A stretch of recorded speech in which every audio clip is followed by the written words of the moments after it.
Vijayawada central నియోజకవర్గంలో స్థానిక MLA bonda Uma పర్యటించారు. 60వ డివిజన్ వాంబే కాలనీ గాంధీ బొమ్మ సెంటర్ నుండి ఎఫ్ బ్లాక్ గ్రౌండ్ మరియు జీ బ్లాక్లో పర్యటించిన ఆయన డివిజన్ ప్రజలతో మాట్లాడి సమస్యలు తెలుసుకున్నారు. ఈ సందర్భంగా సమస్యలకు అధికారులతో మాట్లాడి సమస్యలపై చర్యలు తీసుకోవాలి అన్నారు.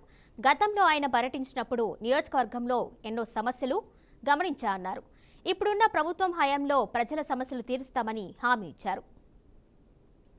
ఎన్నికల్లో కూటమి ప్రభుత్వం గెలిచిన తర్వాత చంద్రబాబు నాయుడు గారు ముఖ్యమంత్రి అయినాక ప్రజా పరిపాలన స్టార్ట్ అయింది. ప్రజల వద్దకే పరిపాలన. ఏసీ రూముల్లో కూర్చొని గతంలో ఎమ్మెల్యేలు మరి ఎక్కడా బయటకు వచ్చేవాళ్ళు కాదు, వచ్చిన వాళ్ళకి కలిసేవాళ్ళు కూడా కాదు. ఇవాళ ప్రజల వద్దకే ఎమ్మెల్యే, ప్రజల వద్దకే మా కార్పొరేట్. నిత్యం ప్రజల దగ్గరికి వెళ్తాను, ప్రజల్లో ఉంటున్నాం, వాళ్ళ సమస్యలు వింటున్నాం. ఆ సమస్యల పరిష్కారానికి స్థానిక అధికారుల్ని, ఏఈల్ని, పోలీసు సిఐల్ని, ఎస్ఐల్ని, కానిస్టేబుల్స్ని, అలాగే శానిటేషను, అలాగే వాటరు, ఏవైతే అధికారులు ఉన్నారో అధికారులందరూ కూడా, సచివాలయ సిబ్బంది కూడా మాతో రావటం వల్ల ప్రజలు ఏ ఇబ్బందులు అయితే చెప్తా ఉన్నారో ఆ ఇబ్బందుల్ని అక్కడికక్కడే తక్షణమే పరిష్కరిస్తా ఉన్నాం. ఇదే చంద్రబాబు నాయుడు గారి కూటమి ప్రభుత్వం యొక్క ఉద్దేశం. మా ఉద్దేశం గెలుపుని మేము ఒక బాధ్యతగా తీసుకున్నాం. గెలుపు మాకు ఒక బాధ్యతనిచ్చింది. ఆ బాధ్యతను నెరవేర్చడానికి ఏ నమ్మకంతో మాకు ప్రజలు ఓట్లేసి అత్యధిక మెజార్టీలు ఇచ్చి గెలిపించారో ఆ నమ్మకాన్ని వమ్ము చేయకుండా, ఏసీ రూముల్లో కూర్చోకుండా